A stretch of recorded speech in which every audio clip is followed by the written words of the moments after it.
ஸ்ருதிஸ்மிருதிபுராணானாம் ஆலயம் கருணாலயம் நமாமி பகவத்பாதம் சங்கரம் லோகசங்கரம் சங்கரம் சங்கராச்சாரியம் கேசவம் பாதராயணம் சூத்ரபாஷ்யகிருதோ வந்தே பகவந்தः புனः புனः நிதயே சர்வவித்யானாம் விஜஷே பவரோக்கினாம் குரவே சர்வலோகானாம் தக்ஷிணாமூர்த்தகே நமः.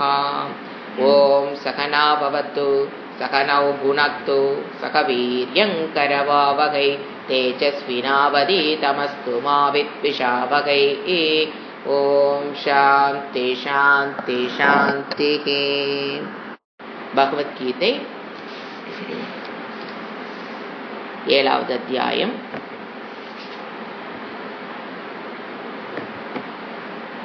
இந்த 7வது அத்தியாயத்தில் இறைவன் ஈஸ்வர தத்துவத்தை விளக்குகிறார்.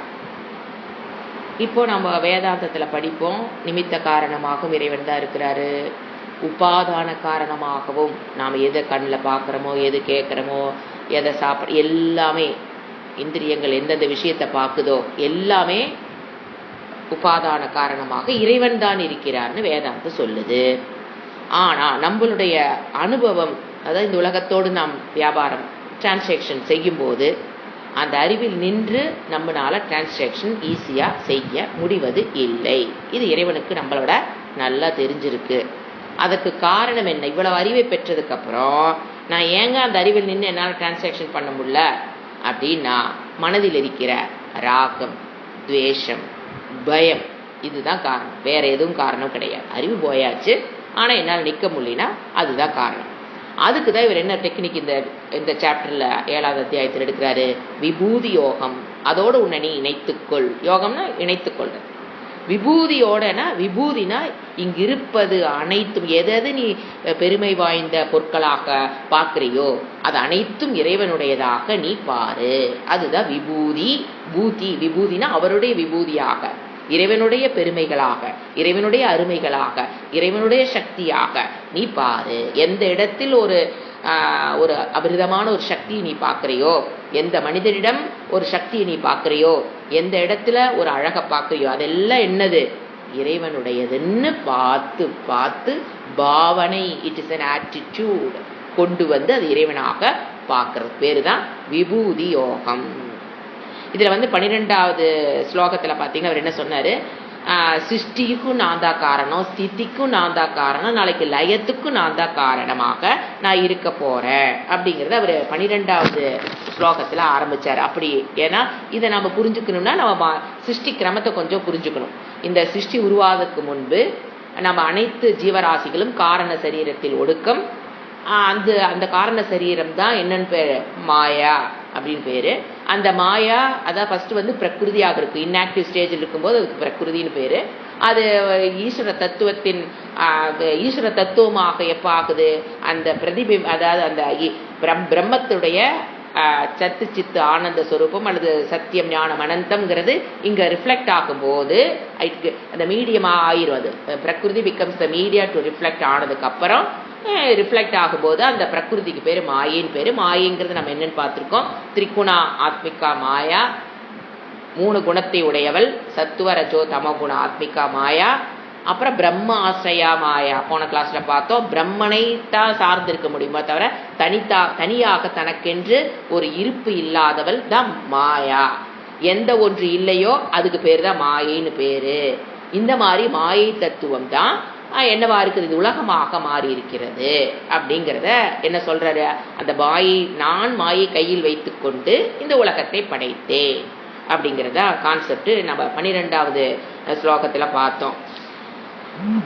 அப்புறம் இன்னொன்னு சொன்னாரு, அதுல முக்கியமான ஒரு வாக்கியம், நத்வகம் தேஷு தேமகி, அதாவது நான், முக்கியமான வார்த்தை, அவற்றில் இல்லை, அவை என்னிடம் இருக்கிறது. இதை அடிக்கடி நாம ஞாபகம் வச்சுக்கணும். என்ன சொல்றாரு, இப்ப நான் எதை படைச்சிட்டேன், நான் இருக்கேன், நான் எல்லாத்தையும் படைச்சிட்டேன். நான் அவற்றில் இல்லை, அவைகள் என்னிடம் இருக்கிறது. இதுதான் 12வது ஸ்லோகத்தோட முக்கியமானது. என்னது இது? நீங்க நிமித்த காரணம், உபாதான காரணமா நிமித்த காரணமா வச்சு பார்த்தீங்கன்னா, இப்ப பானை, களிமண் பானை, இப்ப களிமண் பேசுச்சுன்னு வச்சுக்கோங்களேன். அந்த களிமண் என்ன சொல்லுது அப்படின்னா, நான் பானைகளில் இல்லை, அதாவது பானையாக நான் இல்லை, ஆனா அவைகள் என்னிடம் இருக்கிறதுனா அவைகள் என்னிடம் இருப்பை பெற்றிருக்கிறது. பானைகளுக்கு என்று தனியான இருப்பு கிடையாது, அந்த இருப்பை அவைகள் என்னிடம் பெற்றிருக்கிறது. உண்மையில் பானைன்னு ஒண்ணு கிடையவே கிடையாது. இருக்கிறதாருதான் நான் மட்டும்தான் இருக்கிறேன். மண்ணு பேசுச்சுன்னா என்ன சொல்லும்? அதைத்தான். அப்ப மண்ணு சொல்லுதுன்னா எந்த ஸ்டாண்ட் பாயிண்ட் நின்று மண்ணு சொல்லுது? உபாதான காரணமா பானைக்கு மண் இருப்பதனால மண் என்ன சொல்லுது? நான் அவற்றில் இல்லை, அவை என்னிடம் இருக்குதுன்னு மண்ணு சொல்லுது. அப்போ இந்த உலகத்திற்கு உபாதான காரணமாக இறைவன் இருப்பதனால என்ன சொல்றாரு? நான் அவற்றில் இல்லை, ஆனா அவைகள் என்னிடம் இருப்பை பெற்று இருக்கிறது. என்னுடைய இருப்புக்கு நான் அதை சார்ந்தில்லை. களிமண் களிமண்ணாக இருப்பதற்கு அது பானையை சார வேண்டியதில்லை.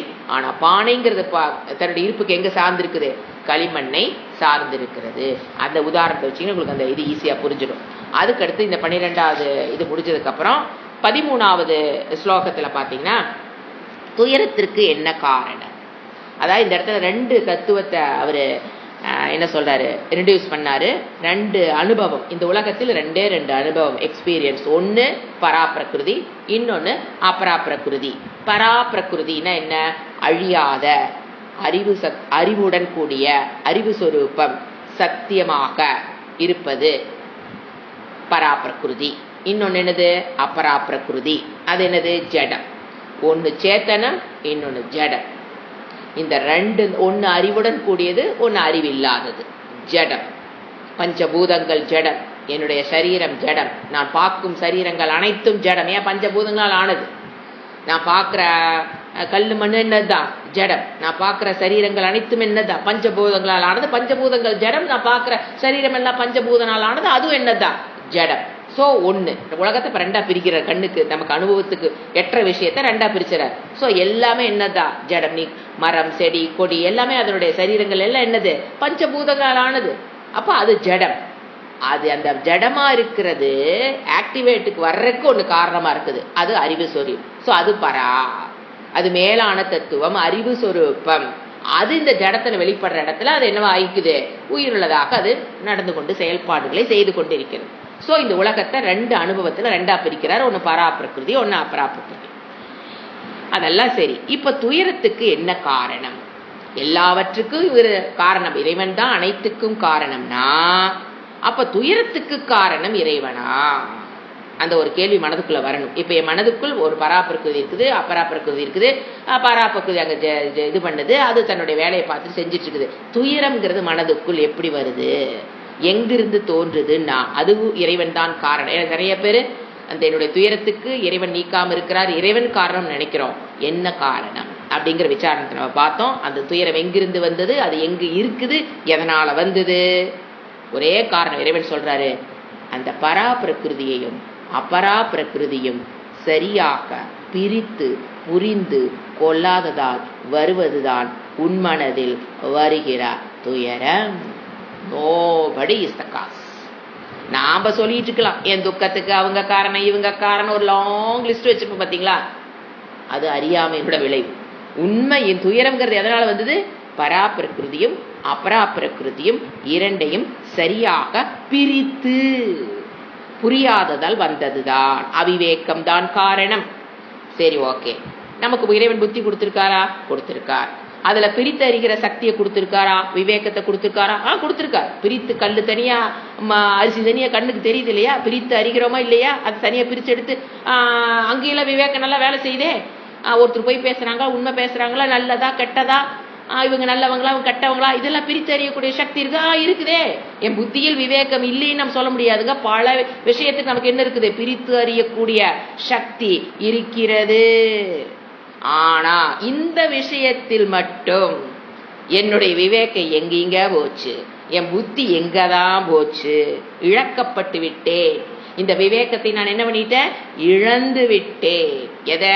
ஆத்மாவையும் அனாத்மாவையும் பிரித்து அறிகிறனாலும் சரி, பராப்பிரகிருதியையும் அபராப்பிரகிருதியும் பிரித்து அறிகிற விவேகத்தை நான் என்ன பண்ணிட்டேன்? 2ஐயும் கலந்து புரிந்து கொண்டு விட்டேன். என்னுடைய விவேகம் என்ன ஆயிடுச்சு?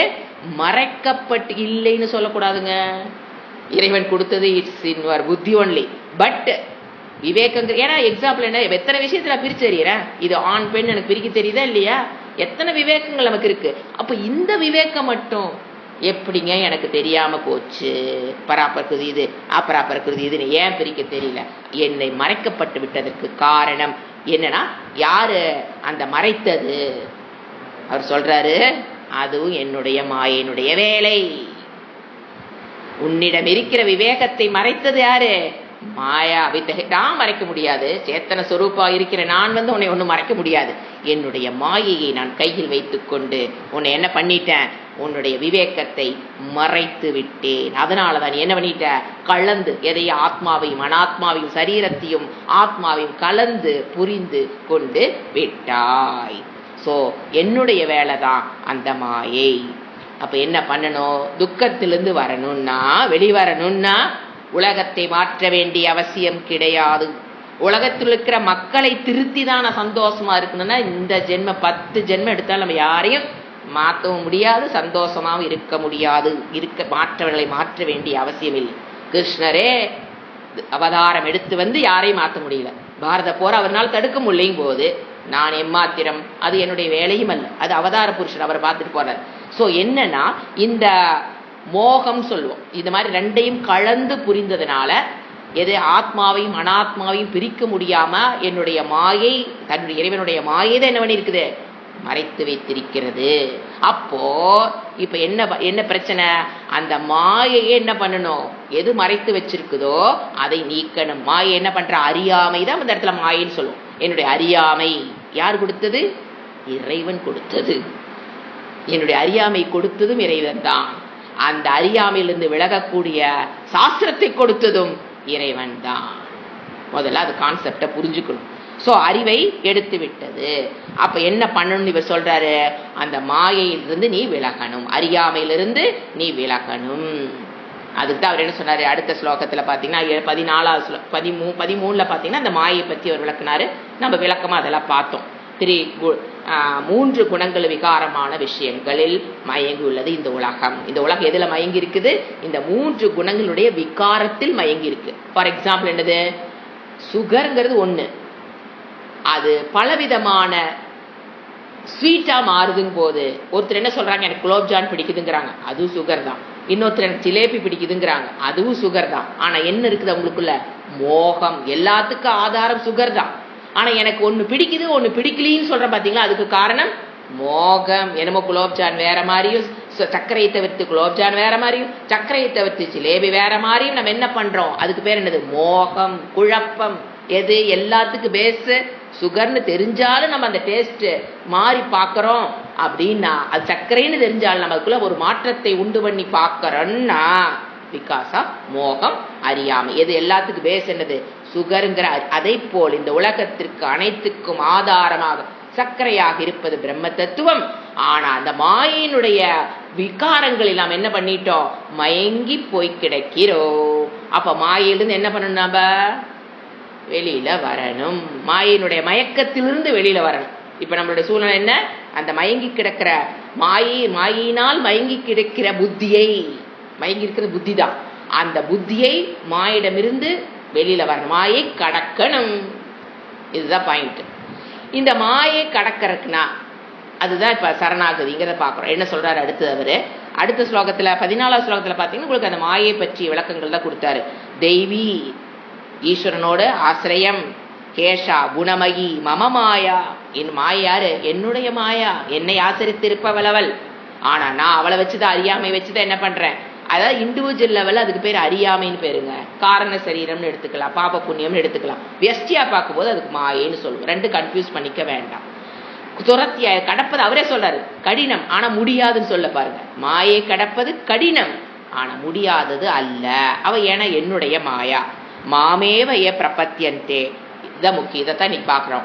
மாமேவ ஏ பிரபத்தியந்தே, எவன் என்னை சரணாகதி அடைகிறானோ அவன் என்ன பண்றான், மாயாமேதம் தரந்தி, என்னுடைய மாயை அவன் கடந்து விடுகிறான். இப்ப இறைவன் என்ன குழு கொடுக்கிறாரு, அந்த மாயை கடக்கணும்னா என்னிடம் நீ சரணடைய வேண்டும், கடந்துடலாம். கடக்க முடியாததில்லை, கடப்பது கடினம், ஆனா கடந்து விடலாம். அதுக்கு என்ன பண்ணணும், என்ன ஆயுதம் கையில எடுத்துக்க சொல்லாரு, சரணாகதி. இப்போ சரணாகதின்னு என்ன? ஏன்னா இப்போ நான் வந்து சொல்லுவேன், ஒரு பூவை சமர்ப்பணம் பண்ணுனா சரணாகதினா அவர் இறைவன் எதை சரணாகதின்னு சொல்றாரு? பூவை சரணம் பண்ண சொல்றாரா, கர்மத்தை சரணம் பண்ண சொல்றாரா, அகங்காரத்தை சரணம் பண்றது நம்ம புரிஞ்சு வச்சிருப்போம். அகங்காரத்தை சமர்ப்பணம் சரணாகதி செய்தல் என்றால் என்ன? முக்கியமான ஒரு விளக்கம் இறைவன் கொடுக்கிறாரு. இப்போ நீங்க பாருங்க, சரணாகதின்னு என்ன? இப்போ நம்ம வந்து சாதிக்க இந்த உலகத்தில் நம்ம வாழ்ந்துட்டு இருக்கிறோம், பலவத்தை சாதிக்கணும்னு செய்வோம், முடிவு பண்ணியிருப்போம், ஒன்றை சாதிக்கணும், அதுக்குண்டான முயற்சி செய்வோம், செஞ்சு என்ன பண்ணிடுவோம், அதை அடைஞ்சிருவோம். இது லைஃப்ல எல்லாத்தோட லைஃப்லயும் ஒன்று ஆசைப்படுவோம், சாதிக்கணும்னு நினைப்போம், ஒரு பிஸ்னஸ் பண்ணணும்னு நினைப்போம், முயற்சி பண்ணி பிஸ்னஸை பண்ணுவோம், அதில் வெற்றி அடைஞ்சிருவோம், நல்லா சம்பாரிச்சிடலாம். ஈஸ்வரனை இதுல வந்து வெற்றி அடையும் போது சில பீப்புள், ஒரு 3 குரூப் ஆஃப் பீப்புள் நான் சொல்றேன். ஃபர்ஸ்ட் குரூப் ஆஃப் பீப்புள் தன்னால பிசினஸ் செய்ய முடியுங்கிற நம்பிக்கையே இல்லாம இருப்பாங்க. அது ஒரு குரூப் ஆஃப் பீப்புள். எந்நேரம் மற்றவங்களை பேசி உட்கார்ந்துருப்பாங்களே தவிர நீங்க எதை சொன்னாலும் அதுல இருக்கிற குறைகளை மட்டும் பார்த்துட்டு இது எனக்கு அது ஒத்து வராதுன்னு ஒரு குரூப் ஆஃப் முயற்சிக்க வராதவர்கள். அவங்களுக்கு வந்து தன்னம்பிக்கை இல்லாதவர்கள் நம்ம சைக்கலாஜிக்கல் சொல்லுவோம். அவங்களுக்குள்ள என்ன கிடையாது, அதை செஞ்சிருவேன், நான் பண்ணிடுவேன், நான் சாதிச்சிருவேன் அப்படிங்கிற அந்த தன்னம்பிக்கை இல்லாதவர்கள் ஒரு குரூப். இன்னொரு குரூப் இருப்பாங்க, இதை நான் செஞ்சிருவேன், நான் எனக்கு எப்படின்னு தெரியும், எனக்கு அதுக்குண்டான கெப்பாசிட்டி இருக்குது, என்னோட புத்தி சக்தியை யூஸ் பண்ணி நான் இதை செஞ்சிருவேன், உடல் சக்தியை யூஸ் பண்ணி அல்லது மனித சக்தி எந்தெந்த சக்தி கிடைக்குது எல்லாத்தையும் சோர்ஸ் ஆஃப் எனர்ஜி அதை யூஸ் பண்ணி டைம் கொடுத்து நான் அதை ஜெயிச்சிருவேன் அப்படிங்கிறது ஒரு group of people. Second group தடைகளை நீக்கிடுவேன். இன்னொரு குரூப் ஆஃப் பீப்புள் சரணாகதி அடைந்தவர்கள். மூணாவது குரூப் தான் என்னது, சரணாகதி அடைந்தவர்கள். அவங்களுடைய விஷன் எப்படி, அவங்களுடைய ஆட்டிடியூட் எப்படி இருக்கும் அதுதான் பார்க்க போறோம்.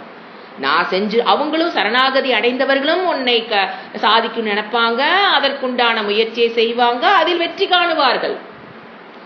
தன்னால முடியும் நினைக்கிறவனும் முயற்சி செய்வான், அதற்குண்டான வெற்றியை காண்றான். இப்ப ஆட்டிடியூட் பிட்வீன் ஃபர்ஸ்ட் குரூப்பை விட்டுருங்க, ஏன்னா அவங்க இந்த விசாரத்துக்கே வராதவங்க, எதையும் சாதிக்க முடியாது, தன்னம்பிக்கை இல்லாதவங்களை நீங்க விசாரத்துக்கே எடுத்துக்க வேண்டாம். பீப்புளை விட்டுருங்க. பிசி பி வந்து நான் முயற்சி பண்றேன், நான் செய்யறேன், எனக்கு சக்தி இருக்குது, கெப்பாசிட்டி இருக்குது, நான் பண்றேன். இன்னொருத்தர் யாரு, சரணாகதியுடன் அது வெற்றி அடைவர்கள். இப்ப நம்ம 2 பேத்துக்குள்ள வித்தியாசத்தை தான் பார்க்கிறோம். இப்ப சரணாகதி என்பது முயற்சிக்கு வேறு மார்க்கம் அல்ல. இப்ப வந்து சரணாகதி அடைந்தவன் முயற்சிக்குண்டான வேறு மார்க்கம் சரணாகதி கிடையாது. அதாவது என்னன்னா, முயற்சியை செய்துட்டு, அதாவது தன்னுடைய அகங்காரத்தில் நின்று பீங்கிறவன் யாரு, அகங்காரத்தில் என்னால முடியும், இந்த சரீரத்தினால முடியும் செய்யறவன் அகங்காரத்துல மட்டும் நிற்பான். சரணாகதி அடைஞ்ச அந்த சர்மத்தை செய்யறவனுக்கு என்ன வித்தியாசம் பாத்தீங்கன்னா, இந்த சரணாகதி அடைந்தவனுக்கு ஒண்ணு தெரியும், இது முயற்சியினால் அடையப்பட வேண்டியதானே தவிர இறைவனிடம் நாம வந்து சரணடைஞ்சிட்டோம்னா நாம எந்த முயற்சி செய்ய வேண்டியது இல்லை, அவரே எல்லாம் பார்த்துக்குவாருங்கிறது சரணாகதி அல்ல. ஏன்னா இறைவன் நான் சொல்லிட்டேன், இறைவா நீ பாத்துக்கிற, அவர் பாத்துக்குவாரு. நான் வகுப்புக்கு போகணும்னு ஆசைப்படுறேன், இறைவன் அதுக்கு உண்டான சூழ்நிலை அமைத்து கொடுத்து அவரே அவருக்கு, ஏன் நீ கிளாஸுக்கு வரலீங்க, விஷயம் தெரியலீங்களா, இல்லைங்க தெரியுங்க, இறைவன் இன்னும் எனக்கு அதுக்கு அனுகிரகம் பண்ணலீங்க, இறைவன் அனுகிரகம் பண்ணா நான் கிளாஸுக்கு வந்துருவேங்கம்பாங்க. அப்ப என்ன அர்த்தம், முயற்சியில நான் பண்ண மாட்டேன், இறைவனே வந்து என்னை அனுப்பிச்சு வைப்பாரு, ஏன்னா நான் அதை சரணாயிட்டேனே, அவர் என்ன பாத்துக்குவாரு. அது அல்ல. முயற்சிக்கு வேறு மார்க்கம் சரணாகதி அல்ல. அதைத்தான் சொன்னேன், முயற்சிக்கு வேறு மார்க்கம் சரணாகதி அல்ல. நான் ஏன் கஷ்டப்படணும், எதுக்கு நான் முயற்சி செய்யணும், இறைவன்கிட்ட சரணடைஞ்சா பத்தாதா, அவர் என்னை பார்த்துக்க மாட்டாரா என்று பொறுப்புகளிலிருந்து முயற்சியிலிருந்து தப்பித்துக் கொள்வது சரணாகதி அல்லன்னு முதல்ல புரிஞ்சுக்க. ஏன்னா சொசைட்டில அதுதான் சரணாகதி ப்ரொஜெக்ட் ஆயிட்டு இருக்குது. அது அல்ல. முயற்சி வெற்றி அடைய சரணாகதி என்பது, சரணாகதி பார்த்தீங்கன்னா உண்மையில புரிஞ்சுக்கிறதும் கஷ்டம், அதை அடைவது என்பதும் கஷ்டம். சரணாகதி அடைவது கடினம். ஏன்னா ஒன்லி நல்லா புரிஞ்சுக்கிட்டவங்க தான் சரணாகதின்னு என்னன்னு கரெக்டா புரிஞ்சுக்கிறதே கடினம். அதனால அவங்க தப்பா புரிஞ்சுக்கிறாங்க. நீ இறைவனிடம் சரண் அடைஞ்சிட்டு பொறுப்பெல்லாம் அவற்றை பிடிச்சிட்டு அவரே பார்த்து எல்லாம் உனக்கு செய்வாருங்கிற மாதிரி எல்லாம் முயற்சிக்கு மாறுவா. என்ன சொல்றது, வேறு மார்க்கம் சரணாகதி அல்ல. முயற்சி இருக்கணும். முயற்சி முயற்சி முயற்சியை கைவிடக்கூடாது. ஸோ என்னன்னா, இது ஒரு ஒரு ஒரு ஒரு ஒரு கஷ்டப்பட்டு ஒரு முயற்சி பண்றோம், அதுல வெற்றி அடைஞ்சிட்டோம், அதுல தடைகள் வந்திருக்கும், அந்த தடைகளையும் மீறி கஷ்டப்பட்டு வெற்றி அடைந்திருப்போம், அல்ல கஷ்டப்பட்டு இருப்போம், வெற்றி அடைவதற்கு கஷ்டப்பட்டு இருப்போம். சில விஷயங்கள்ல தடைகளை தாண்டி வெற்றி அடைந்திருப்போம். இதுதான் வாழ்க்கை. இப்படி ஓடிக்கொண்டிருக்கும் போது என்னால் அடையப்பட்டதுன்னு நினைச்சா அது அகங்காரத்தில் நின்று செய்யறது. சரணாகதியில் நின்று செய்யறதுன்னா என்ன? அதேதான், ஒரு முயற்சி பண்ணியிருப்போம், அதுல சிலது வெற்றி அடைஞ்சிருப்போம், சில முயற்சிகள் தோல்வி அடைந்திருக்கும், ஆனா மறுபடியும் முயற்சி பண்ணிட்டு இருப்போம். ஆனா அந்த சரணாகதிக்கும் இதுக்கு என்ன வித்தியாசம்னா, அதாவது என்ன என்னால் அடையப்பட்டது, எது தோல்வியாக இருந்தாலும் என்னால் அடையப்பட்டது, வெற்றியாக இருந்தாலும் என்னால் அடையப்பட்டதுன்னா அகங்காரத்தில் நின்று அந்த கர்மத்தை செய்யறது.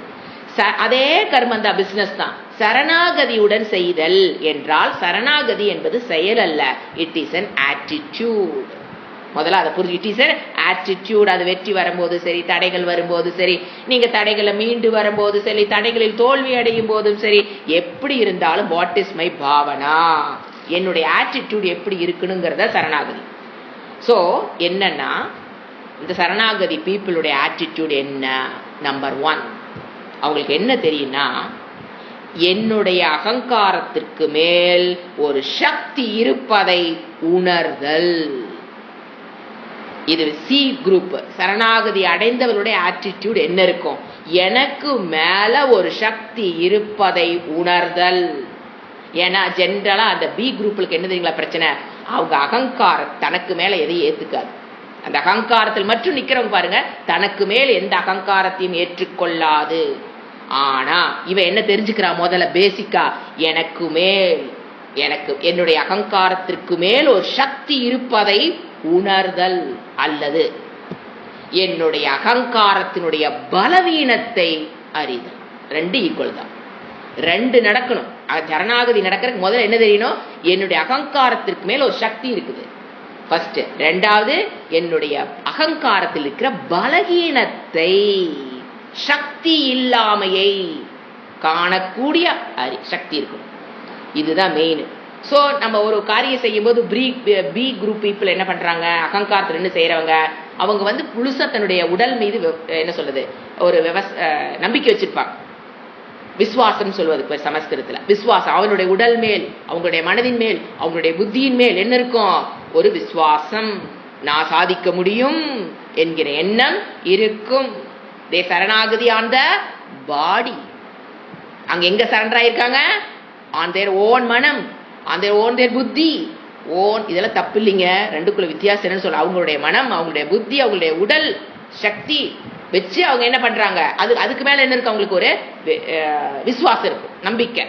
அதை வச்சு அவங்க என்ன பண்றாங்க? அந்த வேலையை முடிச்சுக்கிறாங்க. இப்போ சரணாகதிக்கு வர்றவன் என்ன புரிஞ்சுக்கிறான்?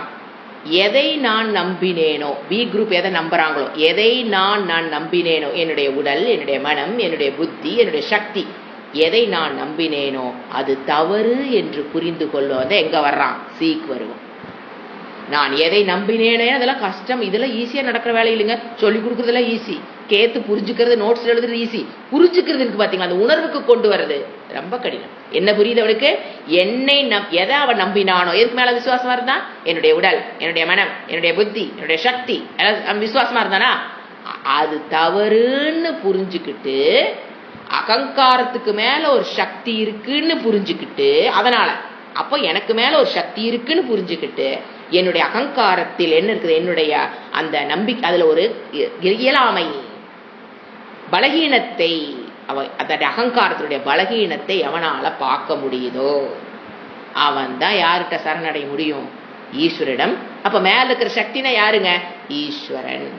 அதை சாஸ்திரத்துக்குள்ள வரும்போதா சாஸ்திரம் சொல்லிக் கொடுக்கும்.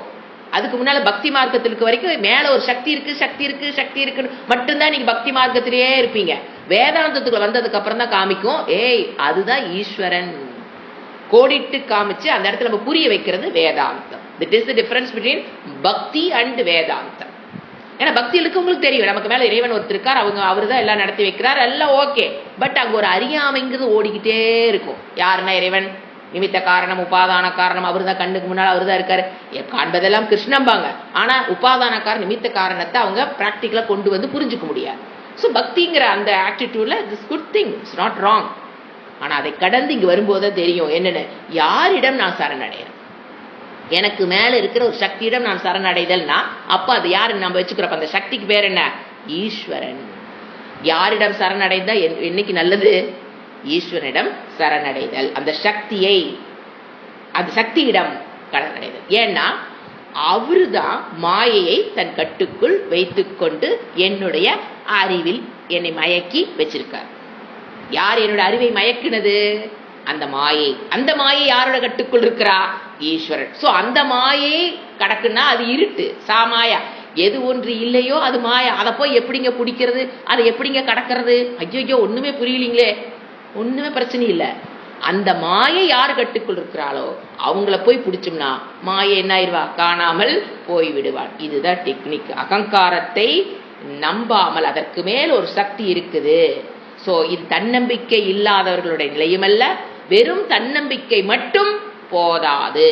அப்ப தன்னம்பிக்கை கடந்து அதுக்கு மேல் என்னுடைய அகங்காரத்துக்கு மேல் ஒரு சக்தி இருக்குது, அதை நான் சரணடைந்தோம் என்றால், ஈஸ்வரனை சரணடைந்தால் மட்டும்தான் என்னுடைய பிரச்சனைக்கு நானு மாயை கடக்க முடியும். என்னோட பிரச்சனை என்ன, மாயா. என்னது, பராபிரகிருதி அபராபிரகிருதி, ஆத்மா அனாத்மா விவேகம் இல்லாமல் துக்கப்பட்டு கொண்டிருக்கிற இந்த சூழலிலிருந்து என்னை காப்பாற்றுவதற்கு ஒரே வழி, என்னோட அகங்காரத்திற்கு மேல் ஒரு சக்தி இருக்குது, அது ஈஸ்வரனாக இருக்குது.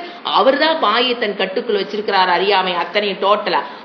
அவரை சரணடைதல், எனக்கு மேல ஒரு சக்தி இருக்குன்னு சொல்லி புரிந்து நடக்கிற ஆட்டிடியூட். இதெல்லாம் வந்து வெறும் பிலீஃப்ல இல்லைங்க, புரிஞ்சுக்கணும். புரிஞ்சு நடக்கிற ஆட்டிடியூட் தான் என்னது, ஒரு மன பாவனை தான் என்னது, சரணாகதி.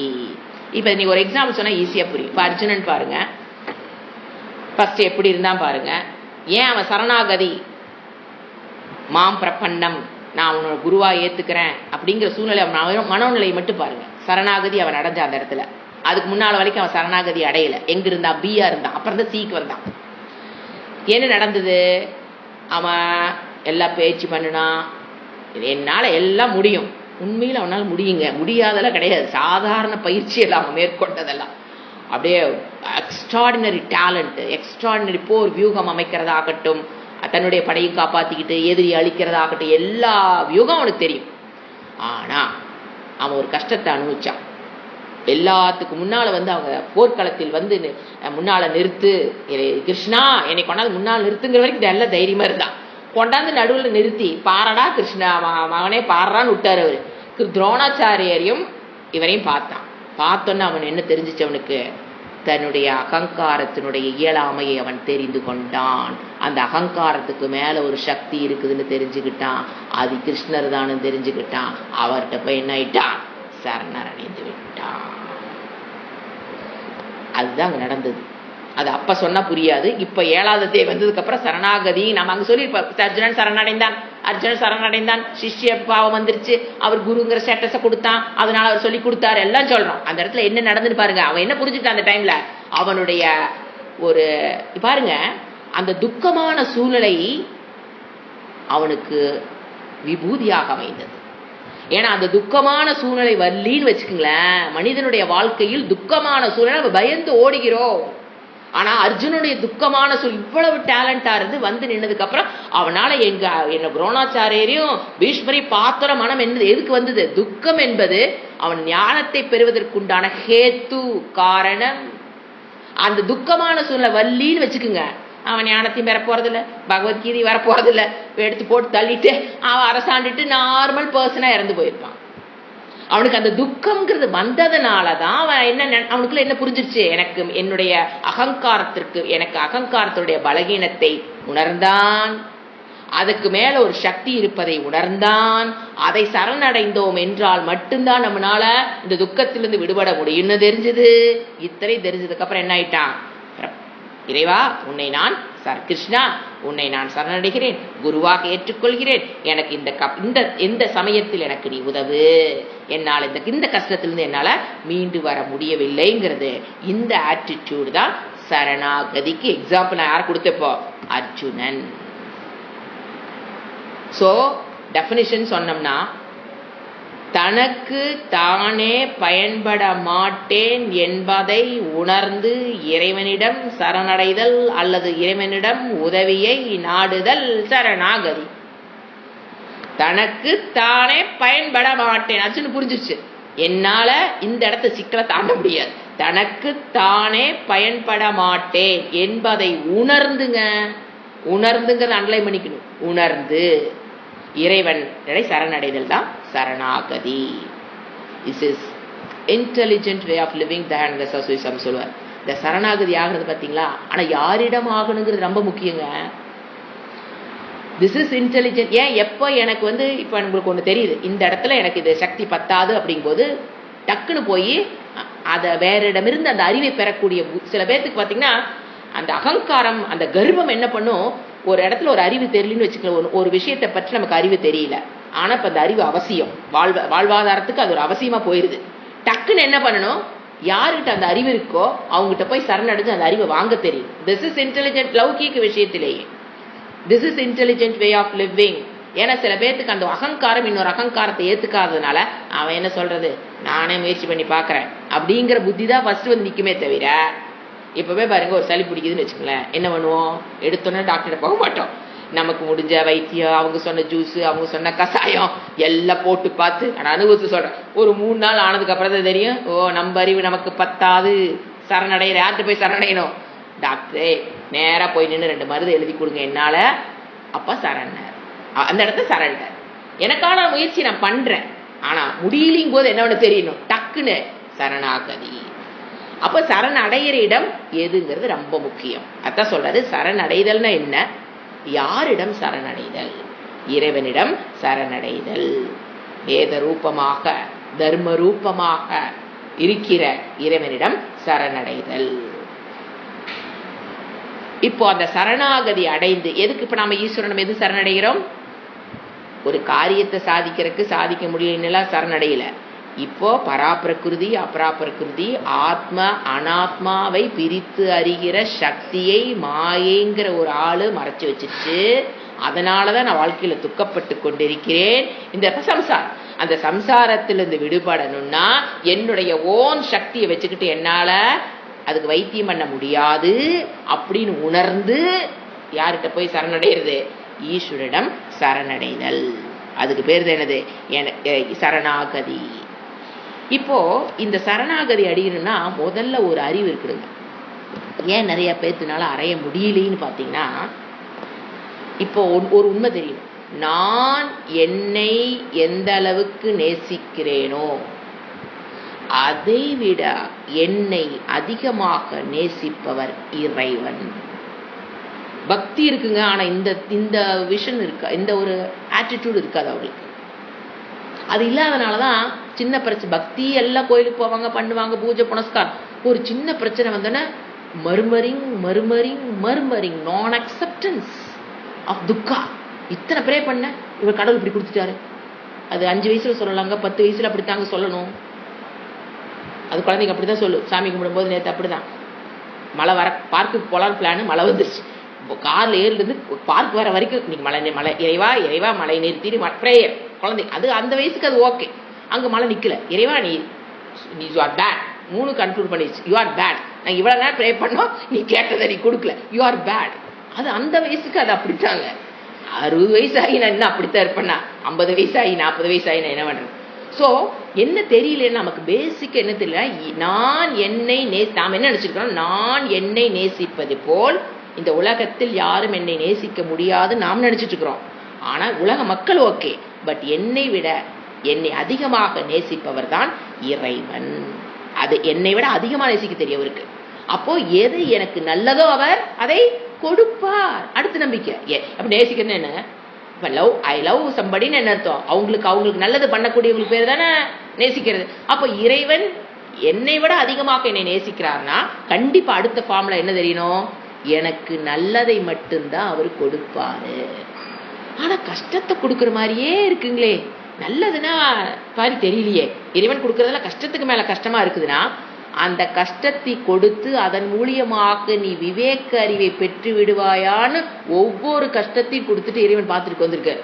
இந்த கஷ்டத்தின் மூலியமாக எப்படி அர்ஜுனனுக்கு வந்து பாத்தீங்களா ஒரு கஷ்டம், அவ்வளோ பெரிய வீரன், மகாபாகோ, எத்தனை சக்தி படைத்தவன், இந்திரனிடமிருந்து ஆயுதத்தை வாங்கிட்டு வந்தவன். அச்சா அவன் ஒரு கஷ்டத்தை கொடுத்தது, எது கொடுத்தாரு இறைவன்? அதை கொடுத்தது மூலியமா அவனுக்கு என்ன வந்தது? ஞானம். சோ அந்த கஷ்டத்தை கொடுக்கும் போது அவனுக்கு என்னதான் தோணுச்சு? அர்ஜுனா, இறைவன் அவன் என்ன கேட்டுக்கலாம்? அர்ஜுனன், இறைவா உன்னை எத்தனை வழிபாடு பண்ண, எத்தனை பூஜை பண்ண, எத்தனை ஹோமம் பண்ண, இப்ப கொண்டாந்து போர், அது எப்படிங்க போர் ஆரம்பிச்சாச்சு, ஸ்டார்ட் 1 2 3, அப்ப போய் எனக்கு என்ன வருது? என்னுடைய அஸ்திரத்தை என்னால பிடிக்க முடியங்கிறான். தேர்தட்டில் அப்படியே உட்கார்ந்துடுறான், என் கைகள் நடுங்குது. என்ன ஒரு கோரமான ஒரு பிரச்சனை தெரியுங்களா? அது போர் ஆரம்பிக்கிறதுக்கு முன்னாலே திருப்பி போறதுங்கிறது வேற. குரூஷியல் டைம்ல வந்து எனக்கு என்ன நடுங்குதுங்க, என் கையெல்லாம் நடுங்குது, என்னால அஸ்திரத்தை தூக்கி முடிக்க முடியல. அவ்வளவு பெரிய துக்கம். ஒரு சத்திரியனுக்கு அதாட்டு ஒரு துக்கத்தை கொடுக்க ஒரு விஷயம் வேற எதுவுமே கிடையாதுங்க. எதுக்கு? போர்ல வந்து நின்னதுக்கு அப்புறம் கையில வெப்பட தூக்கி என்னால பிடிக்க முடியல நடுங்குதுன்னா அது அவனுக்கு, நமக்கு அது பெரிய விஷயமா நமக்கு கற்பனை கெட்டாது. அவன் சத்திரியனை யோசனை பண்ணி பாருங்க. அதுக்கு வந்து சத்திரியனுக்கு அதை விட ஒரு பெரிய கஷ்டங்கிறது இந்த உலகத்துல எதுவுமே இருக்காது. அந்த கஷ்டம் வந்ததுன்னா அது அவனை எங்க கூட்டிட்டு போச்சுன்னு பார்க்கணும். அதனாலதான் அவன் யாரு கிருஷ்ணனிடம் சரணடைந்தான். அதனாலதான் அவருக்கு ஞானத்தை அர்ஜுனனுக்கு கொடுத்தாரு. சோ இது நம்மளோட வாழ்க்கையில இதேதான். அப்ப என்னை விட அதிகமாக நேசிக்கக்கூடிய இறைவன் எனக்கு கஷ்டத்தை கொடுக்கற மாதிரி தெரியுதேன்னா அந்த கஷ்டத்தின் மூலியமாக நீ எந்திரிச்சிட மாட்டியா, அறிவுக்கு விழிக்க மாட்டையா அப்படிங்கறக்காகத்தான் இறைவன் கஷ்டத்தை கொடுக்கிறார். நீங்க பாருங்க, இப்ப நம்ம சரண் அடைஞ்சிட்டோம்னு வச்சுக்கோங்களேன், ஒண்ணு நல்லா தெரியும். இப்போ எப்பப்போ என்னுடைய முடிவும் ஈஸ்வரனுடைய முடிவும் டேலி ஆகுதோ அது நடந்துடும். நம்ம நினைச்சு நடக்கணும் இல்லைங்களா? இது எப்ப நடக்கும் எப்ப நடக்காது. ஒரு விஷயம் பண்றோம், அது எப்ப நடக்கும் எப்ப நடக்காதுன்னா என்னுடைய முடிவும் பகவானுடைய முடிவும் சொல்றோம்ல டேலி. இப்ப அந்த இவங்க சொல்லிட்டு டேலி அதே வருது, டேலி ஆச்சுன்னு வச்சுக்கோங்களேன், அது விஷயம் நடந்துடும். இதுதான் சீக்கிரட்டே. எப்போ என்னுடைய முடிவு ஆப்போசிட் யாரோட முடிவுக்கு? இறைவனுடைய முடிவு. ஏன்னா என்னை விட அதிகமாக நேசிக்கக்கூடியவர் அவர். 2 பேர் இருக்குங்க என் வாழ்க்கையில். என்ன நடக்குதுங்கிறத நானும் முடிவு பண்றேன், இறைவன் முடிவு, வேற யாரும் கிடையாதுங்க. நானும் இறைவன் தான் என் வாழ்க்கைக்கு எது முடிவுன்னு போயிட்டு இருக்கோம். இப்போ என்னுடைய முடிவு ஆப்போசிட்டா யாரோட முடிவுக்கு? பகவானுடைய முடிவுக்கு எதிர்ப்ப ஆப்போசிட்டாக வரும்போது அந்த செயல் அங்க நடைபெறாது. சோ ஒண்ணு நான் நினைச்சேன் நடக்குது அப்படின்னா அது என்னுடைய முடிவும் பகவானோட முடிவும் ஒன்று நடந்துருச்சு. அப்போ ஒரு விஷயம் நடக்கலின்னா என்ன புரியணும்? ஓ இறைவன் எனக்கு வேற ஏதோ வச்சிருக்காரு, சோ நான் நினைச்சது இங்க நடக்கல அப்படிங்கிற அறிவு இருந்தா தான் அக்செப்டன்ஸ் ஒண்ணு வரும். வாழ்க்கையில் என்ன கஷ்டம் வந்தாலும் அக்செப்டன்ஸ், நாம் ஏற்றுக்கொள்கிற மனோபாவம் அப்போதான் அவர் எப்ப வரும்? சோ ஒண்ணு நடந்துருச்சா எமோஷனே தேவையில்லைங்க. ஓ நான் நினைச்சது இறைவன் நினைச்சது ஒண்ணு நடந்துருச்சு, ஓகே அக்செப்டன்ஸ். நடக்கலையா கவலைப்படவே மாட்டோம். ஏன்? நான் நினைச்சதுக்கும் இறைவன் நினைச்சதுக்கும் ஆப்போசிட்டா இருந்திருக்குது, நடக்கல. But it is good for me. ஏன்? பகவானோட முடிவு தான் எனக்குமே என்னைக்கு குட் ஃபார் மீ. என்னோட முடிவு மட்டும் எனக்கு குட் ஃபார் மீ இருக்க முடியாது. அப்ப பகவானுடைய முடிவு தான் என்னை விட அவர் அதிகமாக நேசிப்பதால் அவரோட முடிவு பிரகாரம் நான் போனேன்னா நல்லா இருக்கலாம். நாம இந்த அறிவு இல்லாதனால நான் நினைச்சேன், இறைவனை வேண்டுனேன், கிடைக்கல, துக்கம். ப்ரே பண்ணினேன், கிடைக்கல, துக்கம். இறைவனுக்கு இத்தனை கோயிலுக்கு போனேன், இத்தனை அபிஷேகம் பண்ணேன், இத்தனை பண்ணினேன், துக்கம். அது நமக்கு ஸ்ரேயஸா என்பது இறைவனுக்கு நம்மை விட அதிகம் தெரியும். சோ எந்த காலத்தில் எதை கொடுத்து எந்த புண்ணியத்தை, அது சுவாமிஜி அழகா சொல்ல, எந்த காலத்தில் எந்த புண்ணியத்தை பழுக்க வச்சா இவன் வேதாந்தத்துக்கு வந்துருவானோ அதையெல்லாம் அவர் பழுக்க வச்சுதான் கொடுக்கிறார். ஆனா நாம் என்ன பண்றோம்? பிரேயஸ் மார்க்கத்துல போறதுனால அவரோட எப்ப பார்த்தாலும் என்ன நடக்குது? சண்டை சச்சரவு, ஆப்போசிட். அவரு நம்மளை எங்க கூட்டிட்டு போக ட்ரை பண்றாரு? ஸ்ரேயஸ் மார்க்கத்துக்கு. நம்ம என்ன பண்றோம்? பிரேயஸ் மார்க்கத்துக்கு. அப்பதான் என்ன வரும்? 2 பேத்துக்கு கிளாஷ் ஆகும். நீங்களும் ஸ்ரேயஸ் மார்க்கத்தில் முடிவெடுத்து இறைவன் கண்டிப்பா ஸ்ரேயஸ் தான் உங்களை கூட்டிட்டு போறாரு. அவர் உங்களை விட அதிகமா நேசிப்பவர், அவங்களை கண்டிப்பா ஸ்ரேயஸ் மார்க்கத்துக்கு தான் அவர் கூட்டிட்டு போவாரு. சோ நீங்களும் ஸ்ரேயஸ் மார்க்கத்தை தேர்ந்தெடுத்து இறைவனும் ஆல்ரெடி ஸ்ரேயஸ் மார்க்கத்துல இருக்கிறதுனால பிரச்சனை வராது. ரெண்டு பேரும் ஒரே பாதையில் அப்படி போயிட்டே இருக்கலாம். எப்ப இறைவனுக்கு எனக்கு முட்டுக்கு இது மோதுதுன்னா நான் எங்க போயிருப்பேன்? பிரேயஸ் மார்க்கத்துல போயிருப்பேன். ஓங்கி ஒரு தட்டு தட்டி இங்க வா அப்படின்னு கூட்டிட்டு போற மார்க்கம் சில சமயம் கல்லு மேலையும் முள்ளு மேலையும் நடக்கிற மாதிரி தெரியும். ஆனா போய் சேர்ற இடம் எத்கத்வா ந நிவர்த்தந்தே தத்தாம பரந்தாமத்துக்கு அவர் கூட்டிட்டு போறக்கு அவர் ட்ரை பண்றாரு. நம்ம பிரேயஸ் ஏன் நம்ம பிரேயஸ் வரோம்? இந்த வச்சிருக்க ஒரு 5 இந்திரியம், அதுக்கு சுகம் கிடைக்குமா, இதுக்கு சுகம் கிடைக்குமா, இது அந்த 5 இந்திரியத்துல கட்டுப்படுத்திட்டாலும் மனதையும் கட்டுப்படுத்திட்டாலும் யாரு கடைசி ஆளு போய் நிக்கிறது, நம்மள ஆட்டு வைக்கிறது? அகங்காரம், சரீர அபிமானம் என்ன பண்ண விடாது, ஸ்ரேயஸ் மார்க்கத்துல போறக்க விடாது. யாரு? இந்திரியம், மனம், அகங்காரம். இந்த 3 தான் நம்மள எங்க இழுத்துட்டு போகுது? பிரேயஸ். அப்ப இறைவன் என்ன பண்றாரு? ஓங்கி ஒரு தட்டி நீ இங்க வா அப்படிங்கும் போது நமக்கு என்ன பண்ணும்? ஐயோ நான் நினைச்சது நடக்கலையே, நான் பெரிய புலம்பல் பாத்தீங்கன்னா நினைச்சது நடக்கல, நான் நினைக்கிறது எதுவும் அது வேற, நான் நினைக்கிறது எதுவுமே நடக்கிறது இல்லைங்க. இறைவன் நான் என்ன எதுக்குதான் வழிபடுறேனே தெரியல. இதெல்லாம் என்ன ஆகுது? இறைவனை நிந்தனை பண்றோம். அறியாமையினால இறைவன் என்ன பண்றோம்? நிந்தனை செய்கிறோம். புரிஞ்சுக்குங்க, எந்த துக்கம் வந்தாலும் அது எதனால வருது அப்படின்னா என்னோட முடிவும் இறைவனோட முடிவும் சரியாக இருந்தால் அது நடந்துரும்.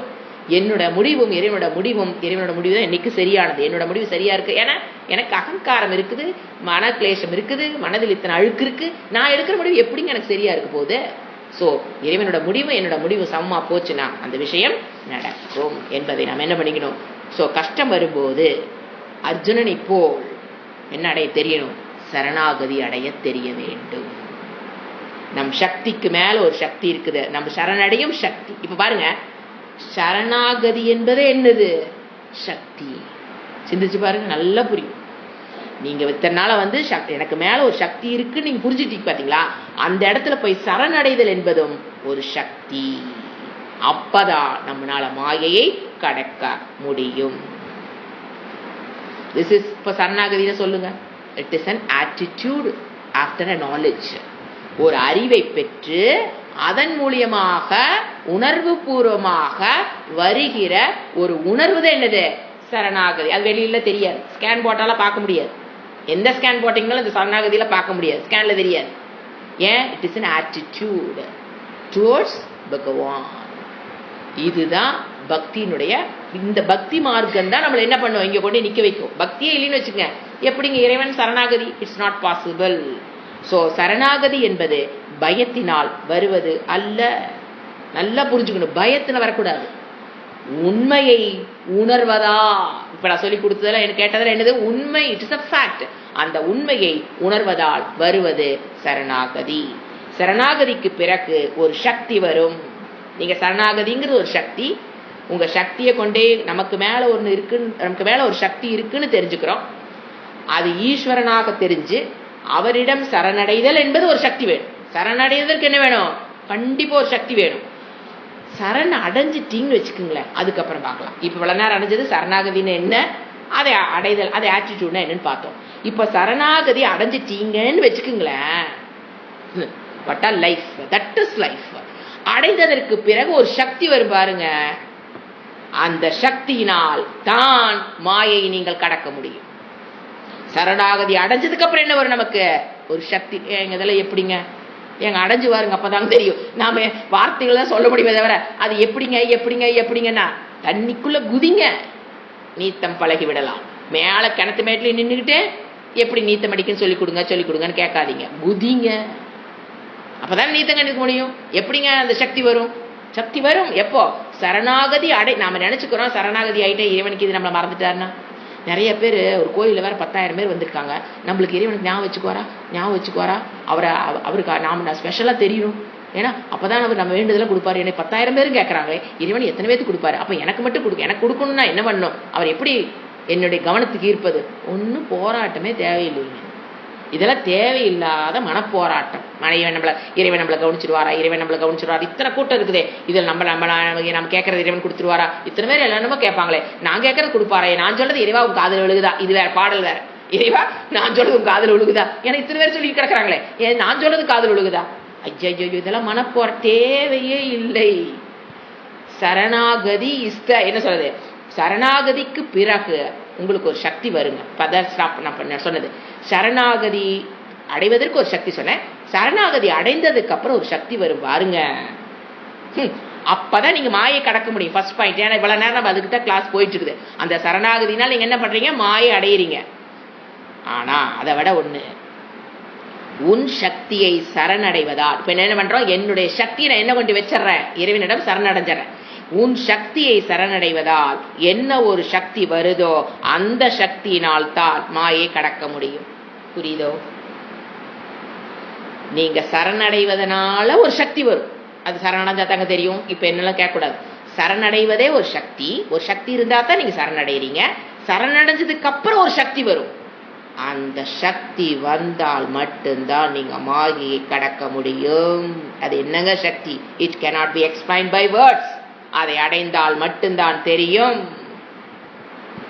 சரணடைந்தால் நோ துக்கம். எனக்குள் பகவானுடைய என்ன தெரியுங்களா, அந்த சரணடைஞ்சதுக்கு அப்புறம் எனக்குள்ள வர சக்தி யாரு தெரியுங்களா, பகவான்.